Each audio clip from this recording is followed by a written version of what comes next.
This video is sponsored by Brilliant. Hey, Marcus House with you here. Now, last week we had the flight of SN10, as I'm sure you all very well know. Well, SN11 is already down at the launch site, all wrapped it up and getting ready to fly. So there is a lot to cover today with Starship. We are talking a little more in depth about the ocean platform and how that may more realistically be designed for full super heavy launches and landings. We had yet another Starlink launch, and we also have a few updates from the Mars Perseverance Rover as well to top all of that off. Okay, Neil, we can see you coming down the ladder now. To kick this video off, I think it's quite fitting to again just reiterate how fast the progress is occurring at Boca Chica in Texas. Less than 5 days after Starship SN10's launch and landing, SpaceX had rolled its successor, Starship SN11, from the production facility to the launch pad.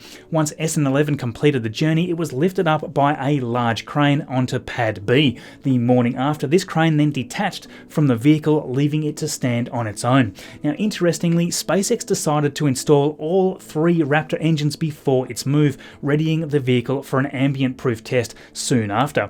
Then on the 11th of March, the road was closed at 11 AM, just ahead of SN11's successful cryo-proof in the afternoon and into the night.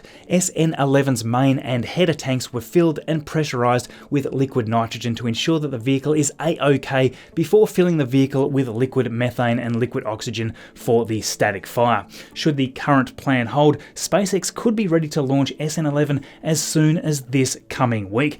Big thanks to Boca Chica Gal with NASA spaceflight capturing such incredible shots and footage of SN11 just days after marathon live streams. What a trooper.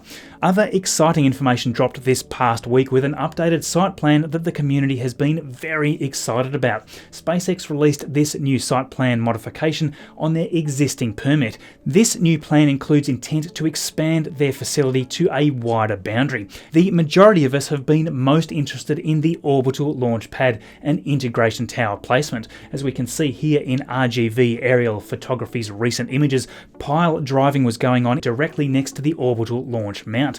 Now, this correlates to the newer site plan update with a circular base for the integration tower. Additionally, shown in RGV's photos, the Lego brick looking concrete section next to the orbital launch pad's infrastructure building is set to be its tank farm. As the orbital launch pad will need to facilitate an entire Starship and super heavy stack, it will also require an entire tank farm capable of supporting a full launch. This new farm has enough circular ring foundations for approximately 7 or 8 full tanks. This matches the suggested amount of 3 methane, 4 liquid oxygen and 1 to 2 nitrogen and water tanks alongside. Although in this site plan we see an air purification unit planned, we actually see it being set up in the gas site here. Either way, this means SpaceX will be able to produce their own propellants on site, further reducing costs and logistics. Now, another massive thing shown here is the planned expansion, which will involve producing another orbital launch pad southwest of the existing one. This is still pending a new environmental impact survey, but all of the signs are there that this should become a reality. Both of the launch pads here seem to share the same exact materials and production layout, so it is likely that they will both appear near identical to each other. Launch Pad B will also have its own tank farm in addition to its own dedicated landing pad. As we know with the Starship system, at booster separation, Super Heavy will conduct a boost back burn and return to the launch site and land at a designated launch pad, or as Elon has hinted at in the past, the launch mount itself. Now, this is why we don't see 2 landing pads per launch mount. SpaceX can recover Super Heavy on the launch stand or on the pad and then leave Starship in orbit until room is available to bring it back. After all of these new plans, it really shows how much SpaceX intends to turn Boca Chica, Texas into SpaceX's starbase. We already see SpaceX working on 2 orbital launch pads, and this is likely to be only just the beginning. The ultimate goal here is to be able to sustain a human presence on Mars and beyond, and the massive fleet of ships needed for this will indeed require more than these 2 orbital launch mounts alone. After their completion, do you think SpaceX will continue building more of these, or will they rapidly move towards construction of the proposed offshore launch sites? I'd love to know what you think in the comments. So the process of cleaning up SN10's remains was undertaken this week following what was a successful test flight, despite the rapid unscheduled disassembly that occurred just minutes after landing. SN10 achieved more milestones than both SN8 and SN9, both of which crashed into the pad and immediately exploded. Comparatively, SN10's touchdown on the landing pad in one piece was in part thanks to the refined relight process for the Raptors, with 3 engines igniting ahead of the flip maneuver.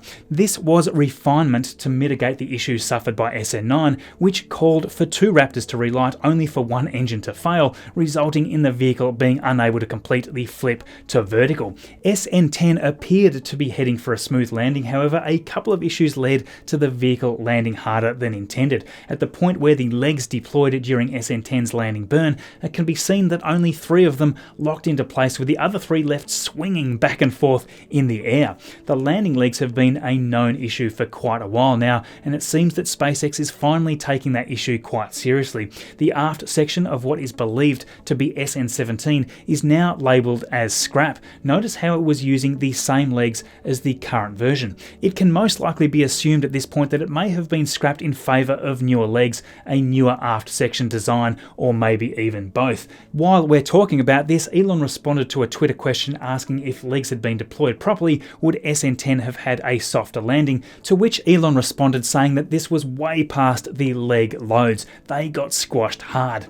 So yes, even though SN10's legs failed to deploy correctly, the main cause was again an issue with a Raptor engine that caused SN10 to hit the ground at 10 meters per second. The intent was that all 3 engines would first light, then one would be shut down, with the last 2 firing for a short while. Then closer to the landing pad, the next would shut down to land under the power of 1 Raptor. In other words, 3 engines, then 2, then 1, all in sequence. During SN10's landing, the 3 Raptors relit as planned. After the flip, 1 was shut down, which was very intentional. However, almost instantly afterwards, we see the second Raptor flame out, which seemed a little strange to many of us in the community watching this so closely.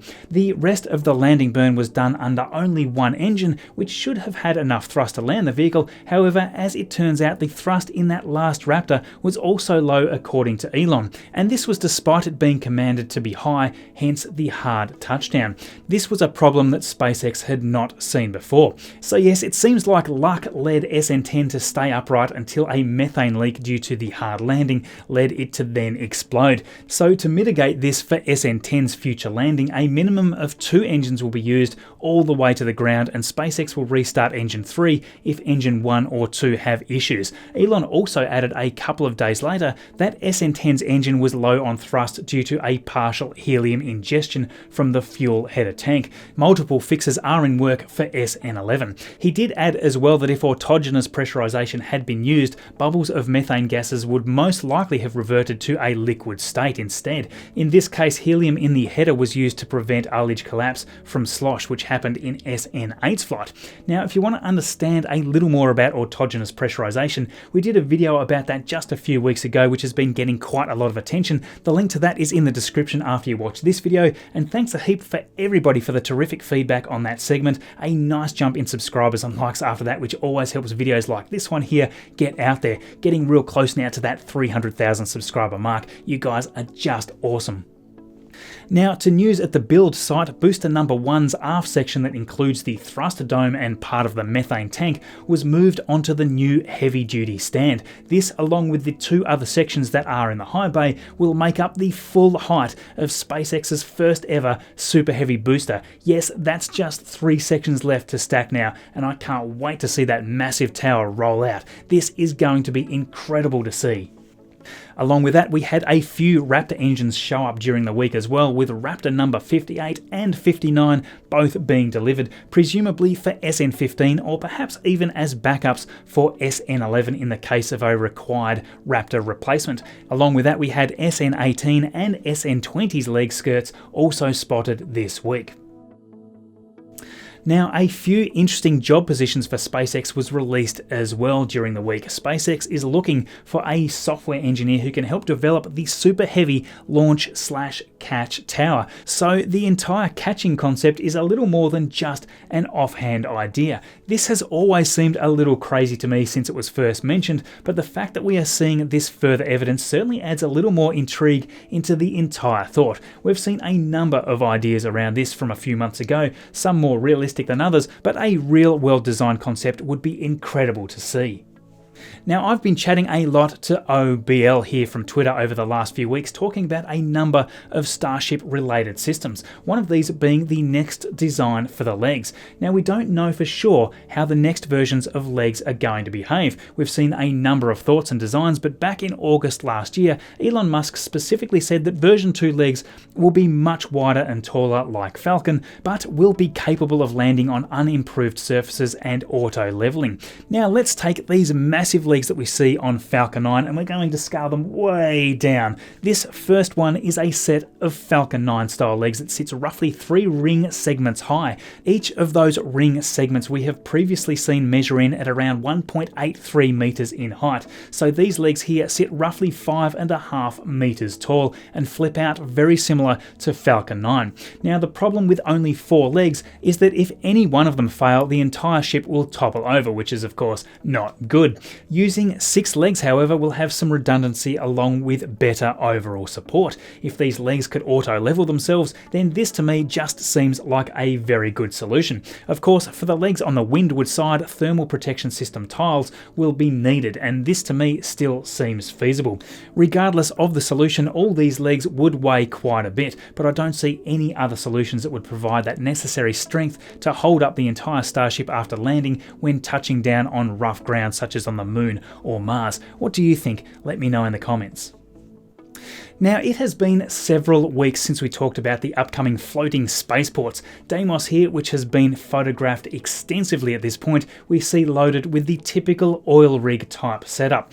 Now, for those of you that may not be up with all of this, SpaceX recently purchased 2 of these rigs for the purpose of turning them into floating spaceports. Just check out these incredible shots here by RGV Aerial Photography. Mauricio's camera work gets better each and every week, and your help on their Patreon drives this incredible effort. Now, we've seen a number of 3D designs already on what this could look like, but I just don't feel like any of them really get it quite right. That is not to say that this is perfect, but I feel that it's quite a bit closer. Again, all of these images here are created by OBL. Make sure that you're following there on Twitter too, because there is a lot more great content there coming. Now, imagine, if you will, that the entire top deck is just cleared off, nothing much at all except a massive flat slab. There will be no buildings with windows just for a start. I mean, I can guarantee you that there will be no glass left intact when a super heavy firing 28 Raptor engines with the capability to lift 5,000 metric tons takes off the deck. Also, we can see a helipad by default on the current rig. Now, there is no need for a separate helipad. I mean, a chopper could be designated to land anywhere on the newly created deck itself. Maybe they just paint a helipad circle if that is needed. Why complicate things with a totally separate pad? We've seen a number of people suggesting that the extensive liquid oxygen and liquid methane tank would sit underneath the deck inside the leg structures. That would keep the fuel and oxidizer much more protected from a loss of vehicle or accident above. I think what we would want to see is for these spaceports to be very similar to the drone ships themselves. You want as much landing space as possible with a gigantic launch tower and crane included. Perhaps there would be multiple stands, but the main launch tower would make sense to be right here, pushed as far to one side of the rig as possible. Underneath, the core launch platform could have an open bottom with some form of flame trench to minimise damage to the spaceport and marine life on liftoff of the Super Heavy. If for any reason a booster catch system does end up in place, there is now plenty of room for the booster to fly in without risking damage to other structures on the spaceport deck itself. Now, if there needs to be crew in command stations nearby, there is no reason why a separate vessel couldn't be stationed separately within the vicinity. If the Super Heavy booster or Starship needed to be taken back to shore for repairs, the huge crane on top of this could lower it down onto the deck to be secured for transport. Likewise, the new vessels could be floated out and lifted on board in the exact same way. Now, we had another smooth Falcon 9 launch of Starlink on Wednesday with this booster number 1058, which was flying for the 6th time. This was the same booster that flew the Demo 2 mission with Bob and Doug, the first commercial resupply mission with the upgraded Cargo Dragon, and several other missions as well. This launch went perfectly once again, and there we see the beautiful stage separation as always. The camera was back unlike the previous mission, so we got to see the usual footage of the booster fall back to Earth along with the re-entry burn. Another textbook drone ship landing and terrific footage of the deployment of the 60 Starlink satellites a little over an hour into the mission. Congrats again, SpaceX. That is now around 1,200 Starlink satellites that are in orbit. Now, speaking of Starlink, the booster return from the previous week's launch arrived back at port after a delay caused by a broken tow chain. The booster itself was looking incredible though from the perspective of Greg Scott here. Just check out those awesome grid fins. Nice work, Greg. That booster 1049 returned safely after its 8th landing. A few quick updates on NASA's Perseverance Rover after that fantastic touchdown on Mars on February 18th. The rover itself had a successful update to its software on day 8, which now makes it suitable for ground activities. We'll talk about that more in just a second, but first, a huge thank you to Brilliant for sponsoring today's video.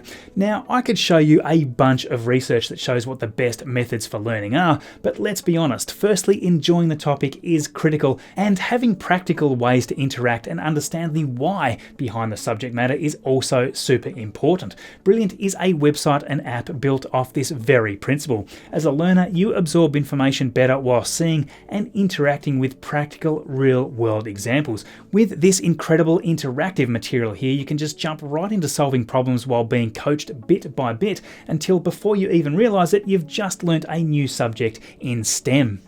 The content is continually getting refreshed too. Take this newly revamped Geometry Fundamentals course. With this, you can discover how intuitive geometry can be when you keep your assumptions simple and use your own logic and reasoning to set up your calculations. This is such a great way for learners to jump back into learning mathematics in a fun and engaging way. If you are naturally curious and you want to build up those problem-solving skills, then consider checking out Brilliant. At the same time, you could join me and a community of 8 million learners and educators by heading to brilliant.org/MarcusHouse. That will give the first 200 people 20% off the first year of Brilliant Premium. You'll find that link in the description below.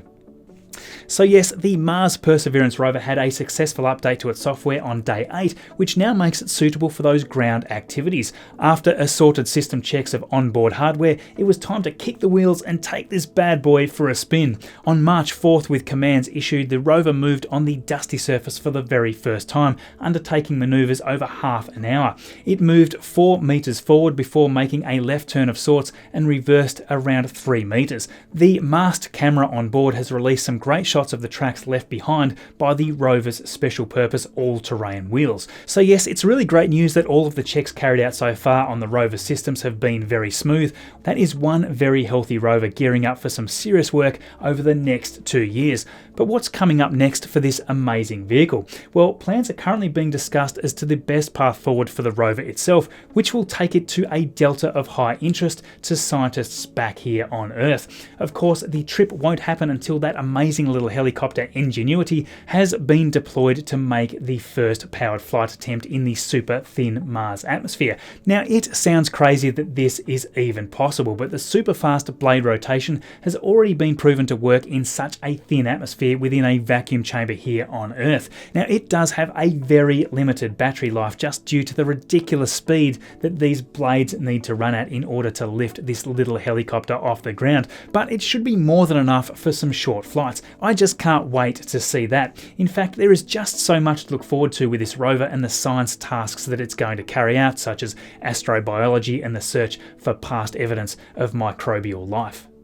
So yes, another huge week of updates. A big thank you to all of our supporters really helping us to publish great content. We are of course huge advocates getting behind the transition to electric vehicles, and our partner EV offers the ability to hire an electric vehicle in Australia. Perhaps you have wanted to take an extended test drive. You could be touring the country and want to drive around in a Tesla. If that sounds appealing to you, you can use the link in the description for a discount. There's also no way that we can continue making content at this quality and frequency without by our amazing patrons and YouTube members here. Your support and interaction just astounds me every single week. Thank you to each and every one of you. As support increases, that just helps the entire team here. So if you like what we're doing and you'd like to join our awesome patrons here, head to patreon.com/MarcusHouse, or alternatively, you can now join up as a YouTube member using the join button below. That gives you access to interact with me more directly via the linked roles on our Discord server. You can have your names listed right here like all these other amazing people. You can also have earlier and ad-free access to these videos to watch before anyone else. A massive thank you especially to the production crew assisting greatly with the video production, and of course to the quality control squad here for helping me research and proof the material for all of these videos. If you're interested in these topics and you would like to be a part of this, follow me on Twitter and please do get in touch. In the tile in the bottom left today, we have my video talking about autogenous pressurization and how all of that works, along with a little history on other rockets that have used similar systems. In the top right is my latest video, and in the bottom right, content that YouTube has selected from a channel just for you. Thank you everyone for watching, and we'll see you all in the next video.